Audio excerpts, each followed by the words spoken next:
Hello students, Ashwani GS classes में आप लोगों का बहुत बहुत स्वागत करती हूँ।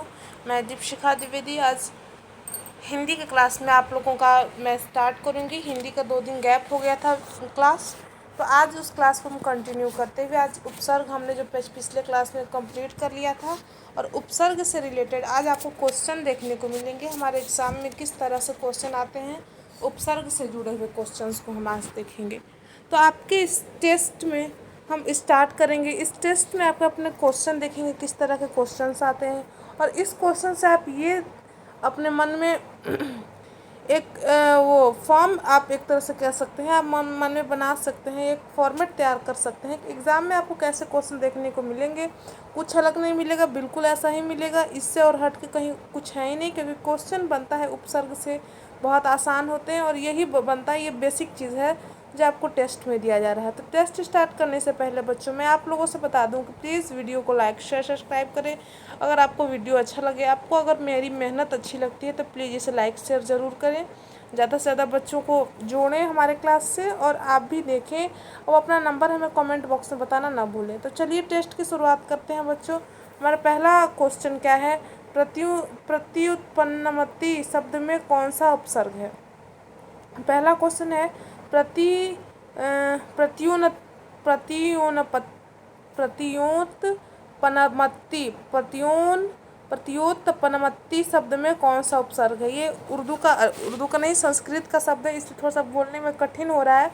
तो इसको बोलिए मत, आप इसका विग्रह करके देख लीजिए, संधि विच्छेद करके देखिए, आपको पता चलेगा। ऑप्शन हमारा क्या कहता है ये देख लेंगे। फर्स्ट ऑप्शन है प्र उपसर्ग, प्रति उपसर्ग, प्रत्ययु उपसर्ग, एंड डी है इनमें से कोई नहीं। तो आपको टाइम दिया जाता है, क्योंकि क्वेश्चन थोड़ा सा ट्रिकी आपको लग रहा होगा, तो इसमें आपको 30 सेकेंड का टाइम मिलेगा। अब देखिए आप अपना आंसर। तो देखिए प्रत्युत्पन्नमति शब्द में कौन सा उपसर्ग है, इसके लिए आप इसका संधि विच्छेद करेंगे, और इसमें से जो पहला पद होगा वो आपका उपसर्ग हो जाएगा। तो संधि जो बेसिक होता है ग्रामर का, सबसे पहले मैं संधि से स्टार्ट की हूँ, संधि में पढ़ा दी हूँ। जो बच्चे संधि में जिन्हें प्रॉब्लम हो रहा होगा वो देखेंगे, जिस 4-5 पार्ट में उसे अपलोड किया गया है, तो आप वीडियो देखेंगे और अपना डाउट क्लियर करते रहेंगे। और सारे बच्चे एकदम ईमानदारी के साथ अपना आंसर कॉपी में लिखेंगे, उसके सामने ऑप्शन लिखेंगे कि आप ऑप्शन ए लिख रहे हैं कि बी लिख रहे हैं। तो इसका ऑप्शन हो जाएगा बी ऑप्शन, प्रति। जब प्रत्युत्पन्नमति शब्द को आप तोड़ेंगे तो आपको क्या मिलेगा? प्रति धन उत्पत्ति धन उन्नति सबको मिलाएंगे तो क्या होगा? प्रत्युत्पन्नमति। तो प्रति उपसर्ग से बना है प्रत्युत्पन्नमति। ठीक है, ऑप्शन बी में हम जाएंगे, बिल्कुल राइट ऑप्शन होगा। सेकंड क्वेश्चन की ओर चलेंगे, और टाइम का बिल्कुल उपयोग करते हुए, यूज़ करते हुए, टाइम का यूटिलाइज करते हुए, हम टाइम वेस्ट नहीं करेंगे, फटाफट अपने आंसर देंगे और क्वेश्चन को आगे लेकर चलेंगे, टेस्ट को अपने। सेकंड क्वेश्चन कहता है बेइंसाफी में उपसर्ग है बगैर, बेइन, इफ़ी या बे। आप देखिए बेइंसाफी में आपसे उपसर्ग पूछा गया है, तो बेइंसाफी का मतलब क्या होता है? जो इंसान इंसाफ ना करे, जो बेइंसाफ ना करे, जो इंसाफ ना करे वो बेइंसाफी। इंसाफ का उल्टा हो जाएगा, जो इंसाफ करता हो तो उसे इंसाफ कहेंगे, और जो इंसान इंसाफ नहीं करेगा उसे क्या कहेंगे? बेइंसाफी। तो बेइंसाफी में कौन सा उपसर्ग है आप देखेंगे, तो बेइंसाफी में पहला है ऑप्शन बगैर, बेइन, बे, इफ़ी। तो इसमें उपसर्ग हो जाएगा बे, और ये जो बे है बेइंसाफी का, ये जो बे है ऑप्शन, तो ये डी हो जाएगा। ये है उर्दू का उपसर्ग, ये भी आप याद करते जाएंगे, ये भी आप लिखते चलेंगे। आपको ये तो चूज़ करना है कि इसमें कौन सा उपसर्ग है, आपको ये भी बताते चलना है कि संस्कृत का है, हिंदी का है, या उर्दू का उपसर्ग है, क्योंकि ये सब आपको पढ़ाया गया है। एक एक करके मैं अलग अलग करके पढ़ाई हूँ, एक ही दिन भी नहीं पढ़ाई हूँ कि आपको कन्फ्यूज़न हो जाए। सेकंड देखिएगा, थर्ड क्वेश्चन सॉरी देखिएगा, प्रख्यात में उपसर्ग है। तो प्रख्यात, तो जिसकी जो प्रख्यात हो, मतलब जो विख्यात हो, जिसका नाम हो, शोहरत फैला हुआ हो, प्रसार किया हुआ, जिनकी ख्याति जो है प्रसारित हो, मतलब फैली हुई हो जिसकी ख्याति, उसको क्या कहेंगे? प्रख्यात। तो प्र और ख्यात अलग अलग होगा ना, ख्याति मतलब हो गया गुडविल, ठीक है, अपना नाम, शोहरत, और प्र अलग हो गया। इसमें कौन सा उपसर्ग है? आपका टाइम स्टार्ट होता है, देखिए ए प्र है, बी त है, सी में आत है और डी में प्रक है। इसमें बताइएगा कौन सा उपसर्ग है फटाफट। तो देखिए इसमें ज़्यादा आप टाइम न लेते हुए हम ऑप्शन ए में टिक लगाएंगे। इसमें प्र उपसर्ग है और ये जो प्र है ये संस्कृत का उपसर्ग है। किसका उपसर्ग है? संस्कृत का उपसर्ग है। प्र संस्कृत का उपसर्ग है। इस प्र उपसर्ग को जब हम ख्यात में लगा देंगे तो क्या बनेगा? प्रख्यात या प्रख्यात इंसान। इसका बहुत जगह हम यूज़ कर सकते हैं। आपको मतलब समझ में आ गया होगा शब्द का। और उपसर्ग कहाँ से लिया गया है? तो संस्कृत का। जितना उसमें बताया जाए आंसर बता दिया गया जितना हो सकता था। अब नेक्स्ट क्वेश्चन को देखिए। उपसर्ग के स्रोत हैं। आपको अभी अभी मैंने बताया कि उपसर्ग के कितने स्रोत होते हैं। तो उपसर्ग के भैया 3 स्रोत होते हैं और तीनों कौन कौन है ये मैं नहीं बताऊंगी क्योंकि ये मैं बता चुकी हूँ। यहाँ आपको बताना है कि उपसर्ग के 3 स्रोत तो होते हैं। ओके, मान लिया हमने। तो जो जहाँ आपको 2 दिख रहा होगा ये तो ऐसे ही रिजेक्ट हो गए, ये दोनों तो ऐसे ही रिजेक्ट हो गए। अब बचता है ए और बी जहाँ 3 लिखा हुआ है क्योंकि उपसर्ग के 3 स्रोत होते हैं। There are 3 sources of prefix. ठीक है, प्रीफिक्स इसको इंग्लिश में बोलते हैं ना उपसर्ग को। जो प्रीफिक्स मतलब जो पहले आके लग जाए, ठीक ना। प्री मैंने मतलब पहले और फिक्स मतलब फिक्स हो गया। तो ये हो जाएगा हिंदी, उर्दू और संस्कृत। क्या हो जाएगा? हिंदी, उर्दू और संस्कृत। ऑप्शन नंबर ए बिल्कुल राइट हो जाएगा।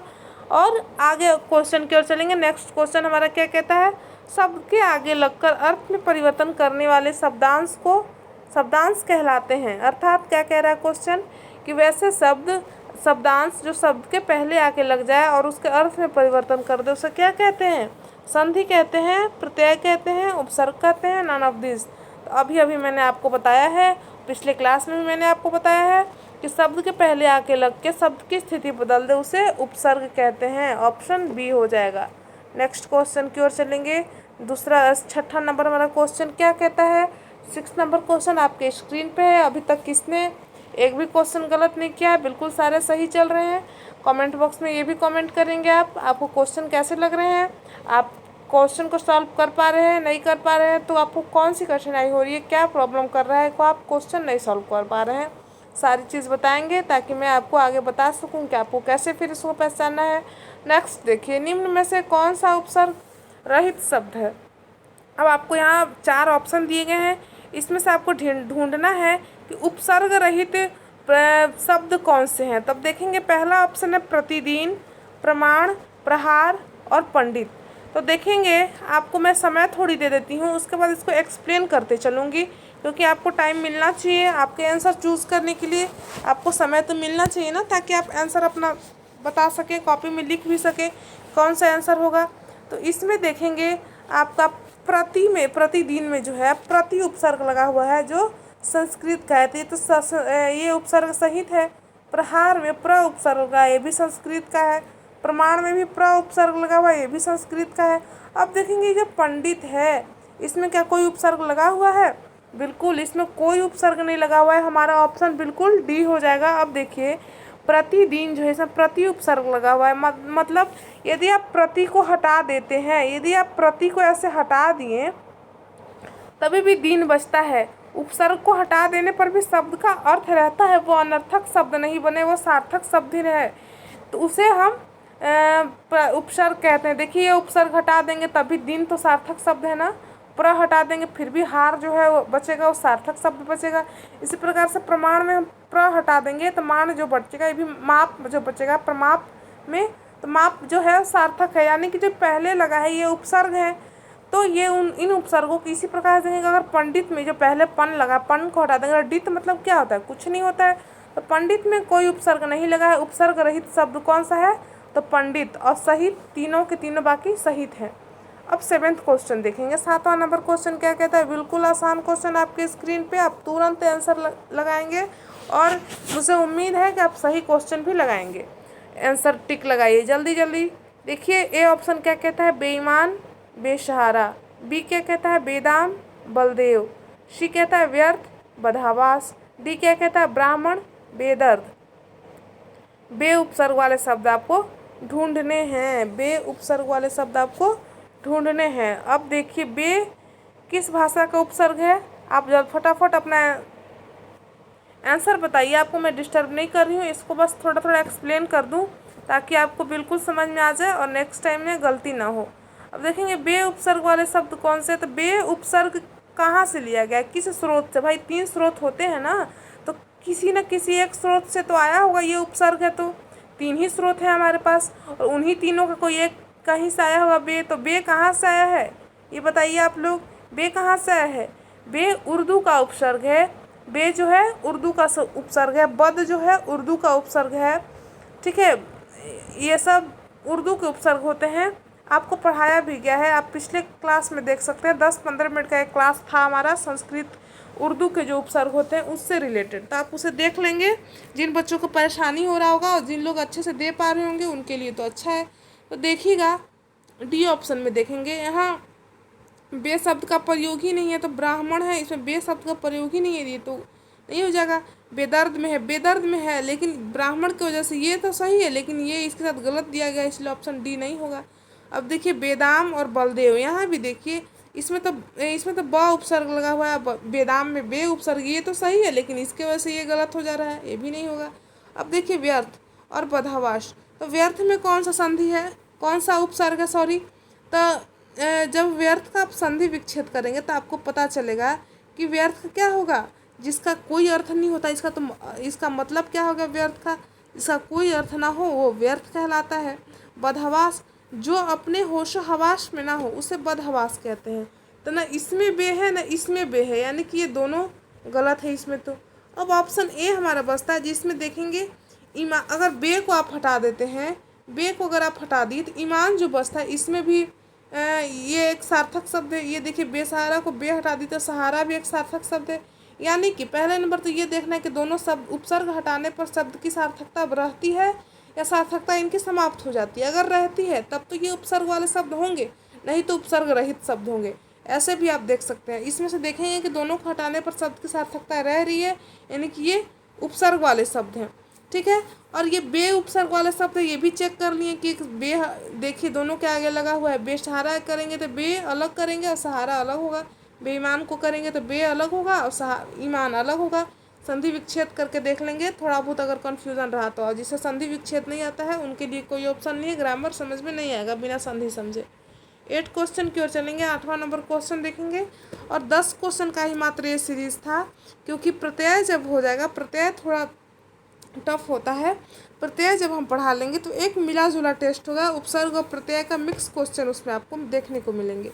और उसके बाद नेक्स्ट टॉपिक हमारा अलंकार का होगा। नेक्स्ट टॉपिक हमारा रस और अलंकार, रस अलंकार 2 टॉपिक होगा लगातार, 2 इन टॉपिकों को ख़त्म करके फिर हम आएंगे कुछ इस संज्ञा सर्वनाम की क्लासेस हम स्टार्ट करेंगे ग्रामर में। अब देखेंगे 8 क्वेश्चन नंबर है हमारा, क्या कहता है, संस्कृत के उपसर्ग की जांच करें। आपको स्क्रीन पे आपका क्वेश्चन आपको दिख रहा होगा, आपको क्या कहता है कि संस्कृत के उपसर्ग की जांच करें। तो ये आप तभी कर सकते हैं जब आपको फ़र्क पता हो कि कौन से उपसर्ग संस्कृत के हैं, कौन से हिंदी के हैं, कौन से उर्दू के हैं।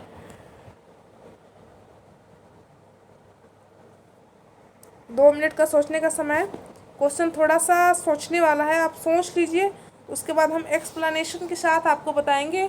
और अपनी कॉपी आप खोल के रखेंगे, जहां आप नोट किए होंगे उसमें आप देखते जाएंगे कि जो आपको बताया जा रहा है वो कैसे बताया जा रहा है और बिल्कुल सही बताया जा रहा है। ऑप्शन देखेंगे, फर्स्ट ऑप्शन क्या कहता है। अब थोड़ा समय लीजिए, थोड़ा टाइम देती हूँ आपको आपका आंसर चूज़ करने के लिए।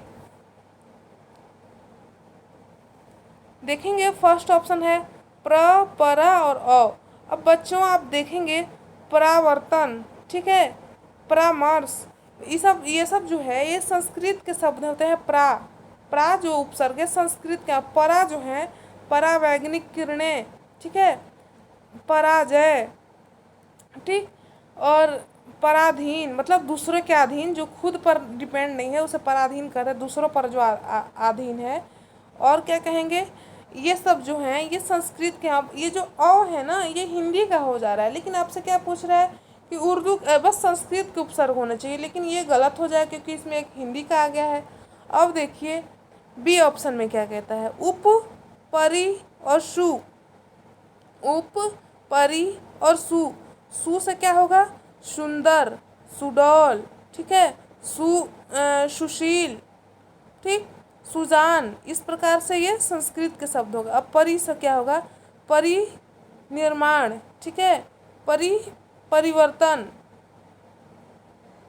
परिवेश। इस प्रकार से परि से बनेगा। उप से क्या बनेगा, उपदेश, ठीक है, उपविराम, ठीक, उपराज। इस प्रकार से ये देखेंगे, ये तीनों के तीनों उपसर्ग से किस प्रकार का शब्द बनेंगे ये भी बता दिया। ये तीनों के तीनों संस्कृत के हैं बच्चों। ऑप्शन बी हमारा आंसर भी हो जाएगा। ये भी आपको बता दिया। इनके स्रोत क्या है, इनसे शब्द किस प्रकार के बनेंगे, शब्दों का अर्थ क्या होता है, समझ में आ गया। अब ये तो आंसर हमको यहीं पे मिल गया, लेकिन और ऑप्शन की ओर चलेंगे, ये सब गलत है तो क्यों गलत है ये भी आपको बताते चलें। इसमें देखेंगे निर और निश और अध। देखेंगे अध से कैसे शब्द बनेगा। अध जो है हिंदी का है, ये दोनों संस्कृत के। पहला नंबर तो आप ये जान गए कि इनका स्रोत क्या है, इन उपसर्गों का कहाँ से लिए गए हैं। ये जो दो है निर और निश, ये संस्कृत के हैं। अध जो है हिंदी के हैं। अध से कैसा शब्द बनता है, अध पका, अध जला, ठीक है, इस प्रकार के शब्द बनेंगे। निश से निशाचर, ठीक है, निशाचर। और निर से बनेंगे निरुत्तर, नरोत्तम, ठीक। इस प्रकार से आप देख लिए ये दोनों तो संस्कृत के हैं, लेकिन इसके वजह से ये ऑप्शन भी गलत हो गया। अब देखेंगे बद। बद जो है, बही और इति जो तो संस्कृत के हैं, लेकिन बद जो है ये उर्दू का है। बद से क्या बनेगा शब्द, ये उर्दू इसका स्रोत है, इन दोनों का स्रोत है संस्कृत, इसका स्रोत है उर्दू, तो ये भी गलत हो जाएगा इस तरह से ऑप्शन। अब देखिए बद से क्या बनेगा शब्द, बदजुबान, ठीक है, बदहवास, ठीक, और बदतमीज़, ठीक। तो इस प्रकार का शब्द बनेंगे बद से। और ये सब इनसे जितने भी शब्द बनेंगे वो शब्द होंगे उर्दू के। और देखिए ये है बहिर, बहिर, इति, इतिश्री, हैं, इस प्रकार के शब्द ये आपको देखने से ही लगेंगे। इसमें ऐसे लगा है अंक की बिंदी, अंग अ वगैरह लगा हुआ है, जिसमें ऐसे नीचे लगा हुआ है हलन, संस्कृत के होते हैं, आपको मैं बताई हूँ ना पढ़ाते समय। तो नेक्स्ट क्वेश्चन की ओर चलेंगे। 9th नंबर क्वेश्चन क्या कहता है, आ उपसर्ग से निर्मित शब्द हैं।